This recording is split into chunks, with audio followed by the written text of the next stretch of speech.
Good morning. It's been nearly 2 weeks since the new public health orders went into effect to protect the health and safety of our residents and to slow the spread of the virus. I've been asked if we should do more. That answer largely rests with our residents. Universal compliance with wearing a mask, abiding by social distancing guidelines, and avoiding gatherings will slow the spread of this virus. We can't control the decisions of others, but we can control the actions we take to protect our families and our community. Because of our large populations, the actions are taken in St. Louis County can benefit the region more broadly.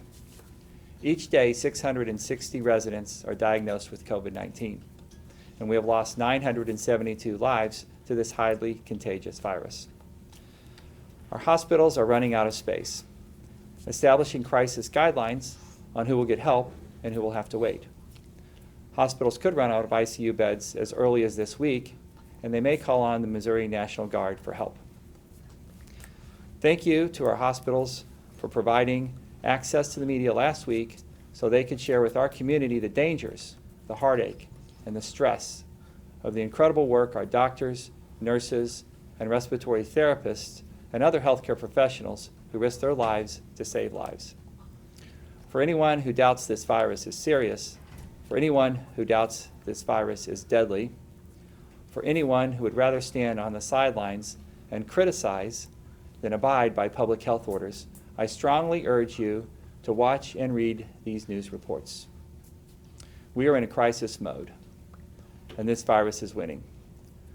The news of the vaccine arriving later this month is promising, but wide access to the vaccine is still several months away. We cannot let the promise of a vaccine allow us to let our guard down.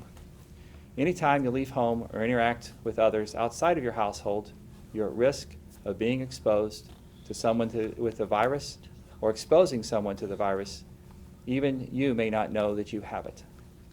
Anything you can do at home, working from home, working remotely, please do so. We know that leaving home is necessary, sometimes to go to work, sometimes to go to school, sometimes to seek medical care. But please read all of our Safer at Home orders in its entirety and the full list of available and allowable activities. These can all be found at stlcorona.com.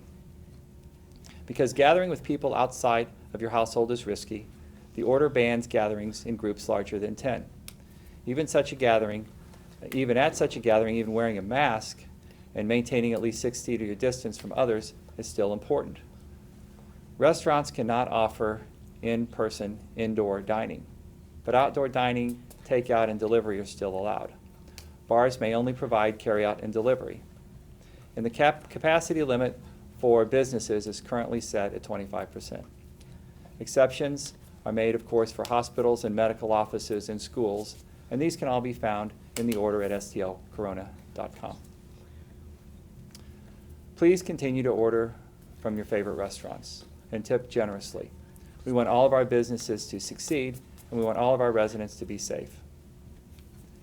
The new order also allows for support bubbles, a group of no more than 10 people total, including family members, friends, and all participants of these established groups should practice social distancing and continue other steps to reduce transmission. And if anyone in this bubble gets sick, then that person must immediately notify the others so they can get tested. And if you participate in a support bubble, you should understand that this puts you at risk of exposure.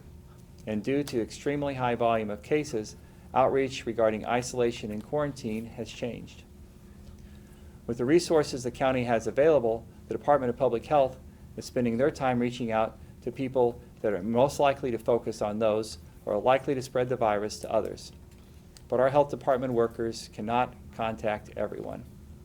So for details on our isolation and quarantine orders, please refer to these guidelines on stlcorona.com. These next few weeks are going to test everyone's mettle, everyone in the community. We don't want any more restrictions, but we also don't want our hospitals to be in a position of choosing who gets care. And I will continue to listen to our hospital leaders, our healthcare workers, our public health officials. They all are on the front lines. They see what this virus is doing to our community.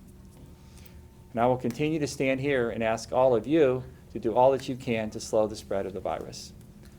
And I again ask that Congress get a stimulus package approved so that more funds can flow into our community. Families and businesses are suffering, and we need to help in responding to this virus. And all of the funds from the CARES Act grant we received earlier this year have been committed. With 2021 just around the corner, the pandemic will be here, but funds to respond to this pandemic are not guaranteed. Thanks to all of you, I know you're exhausted. I know you're anxious, and I know many of you are scared. We will get through this together. And I'd be glad to take any questions. Dr. Page, we have several questions today. We'll start with KMOX. What's your comment on the legislation that Senator Koenig is planning to file pushing back on restaurant restrictions? So a question from KMOX about legislation that has been proposed in the state legislature to limit St. Louis County's ability to restrict gatherings, including restaurants. And my first remark would be that St. Louis County's responsibility is to look out for the health and welfare of everyone and recognize that these are difficult times and they require difficult sacrifices.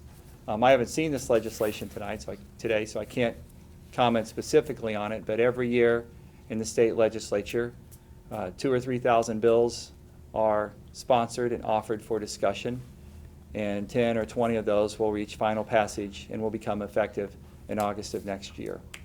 But this legislation does provide the opportunity to discuss these difficult decisions around public health orders. But what I've seen in St. Louis County and even across the country is that the vast majority of our residents understand the difficult sacrifices we are making, including restrictions on restaurants and bars for indoor dining, and recognizing that these are difficult but necessary decisions. And even on KMOX this morning, they played an interview from Dr. Bix, who is the head of the White House Task Force on COVID, again recognizing that in areas of high transmission, that indoor dining in bars and restaurants should be eliminated until the transmission levels are lower. That's what Arizona did, and that's why Arizona is in a better place today. Piggybacking on that a little bit from St. Louis Public Radio, do you think that these proposed moves by some of the legislators contradict Governor Parsons' rhetoric about giving power to local governments to decide on what COVID restrictions should enact? Questions about, from Public Radio about this proposed legislation attempting to restrict local control on public health decisions and how that would impact or be impacted by the governor's position of local control on these issues. I would recommend that first you contact the governor's office and get the governor's opinion directly, but it certainly is inconsistent with some of the previous statements that have been made. Also from Public Radio, have health department officials determined how effective the restaurant restrictions have been if surrounding counties haven't curtailed in-person dining like St. Louis County? Yeah, so we know that the vast majority of restaurants in St. Louis County are in compliance with our public health restrictions on indoor dining, and there are only a few outliers, and we'll be following up on that. But questions about the impact of these restrictions, it's too early to tell. It's been a couple of weeks. We know that it takes a couple of weeks to bend the curve. We have seen some flattening in the cases over the past 4 or 5 days, but we also know that testing has been down some over the Thanksgiving holiday. And we don't know yet the impact of gatherings around Thanksgiving holidays.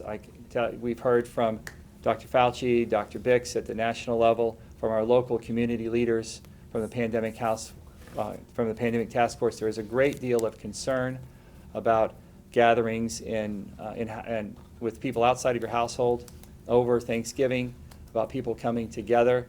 In fact, the current recommendations are that if you were in a gathering in an area of high transmission, such as Missouri, over the Thanksgiving break, that you should be tested in within 5 to 10 days, and to make sure that you're not carrying the virus unknowingly.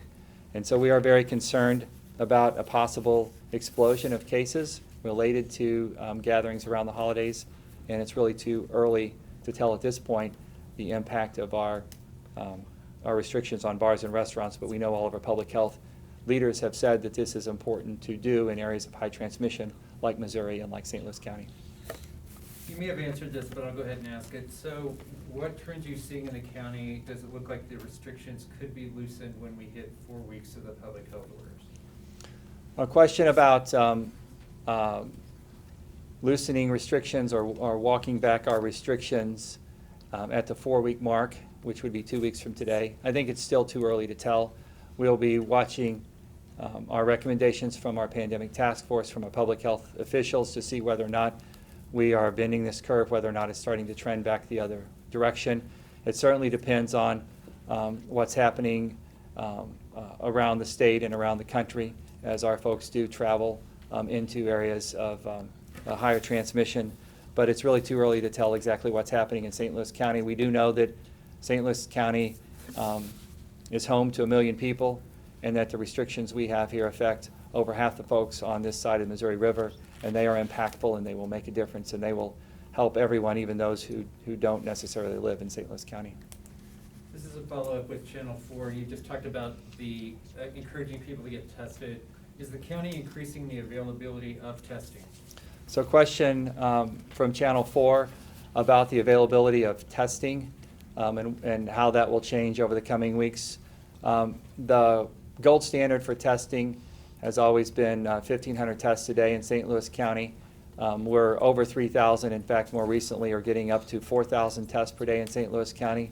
The vast majority of those tests are provided in the private sector through private labs, through our health systems, through pharmacies, through urgent cares. St. Louis County does provide a significant number of tests, and we will be providing as many tests as we can purchase and deploy in the community.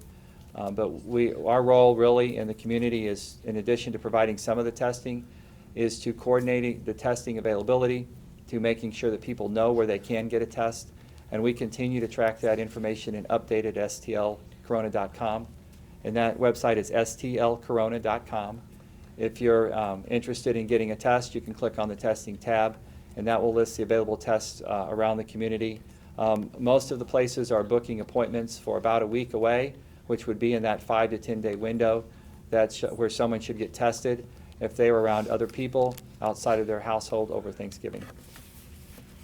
Also, this is from Channel 4. The latest map of cases by zip code shows the highest concentration of cases in South St. Louis County.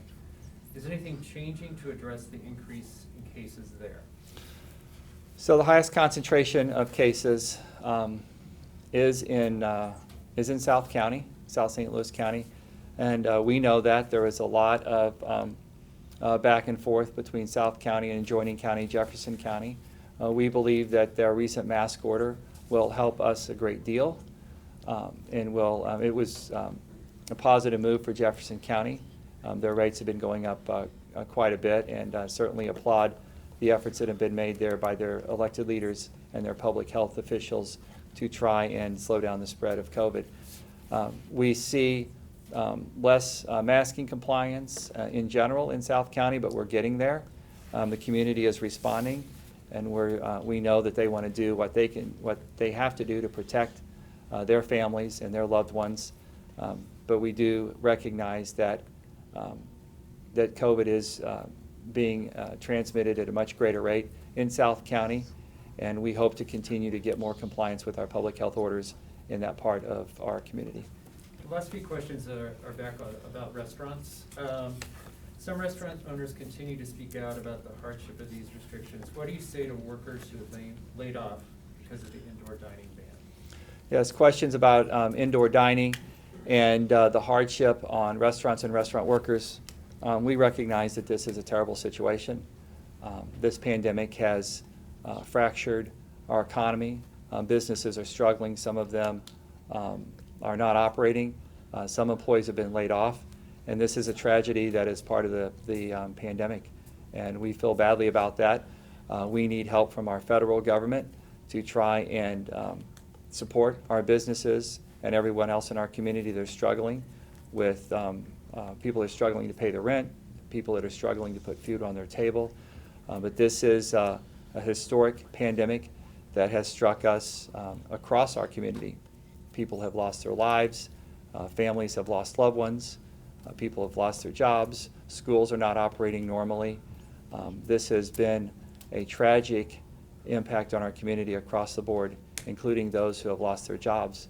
And I hope that we can see some help from our federal government with more stimulus, with a greater stimulus package, with a second stimulus package that can help us support our small businesses, get the ones going that are struggling, and get us back to a more normal way of life. Final question I have is, what are the next steps now that several restaurants have received 2 cease and desist letters? Next steps for restaurants who are not complying with our public health orders. Again, I think we need to recognize that the vast majority of restaurants in St. Louis County are doing the right thing, want to do the right thing, and have communicated with us and asking us how to do that. There still are a few remaining outliers. They should have received their third and final warning from our public health department, but all depend on our public health officials and our attorneys for the county to process those in whatever way is necessary to get them in compliance. That's all I have. There have been some questions about the availability of the vaccine. We know that some of the vaccine manufacturers will be seeking emergency approval from the FDA this week, and we know that within the next week or 10 days, we expect some of those vaccines to be available for the highest priority folks in our community to receive the vaccine. The state will determine what that priority is, but it's obvious that at least the first round will be people in healthcare workers who are on the front lines taking care of people who have COVID. Our hospitals are completely overrun with patients who are critically ill and very sick from COVID, and we expect those vaccinations to be available in the next couple of weeks. We also have to understand that it takes time for immunity to develop after someone's given a shot, that the logistical delivery of these vaccinations in the community will take some time, and then it will be several months before everyone in our community has the vaccine who wants it, and it will be several months before we develop any sort of immunity that is protective. So we have a long ways to go. This is not the time for anyone to relax. No one should read into the timeline on vaccines, which is moving along as we expected it to be. No one should read into that it is time to relax, that we are through this yet. We are not. As Dr. Garza has said many times, there is a light at the end of the tunnel, but this is a very long tunnel, and we have a long ways to go. Thank you.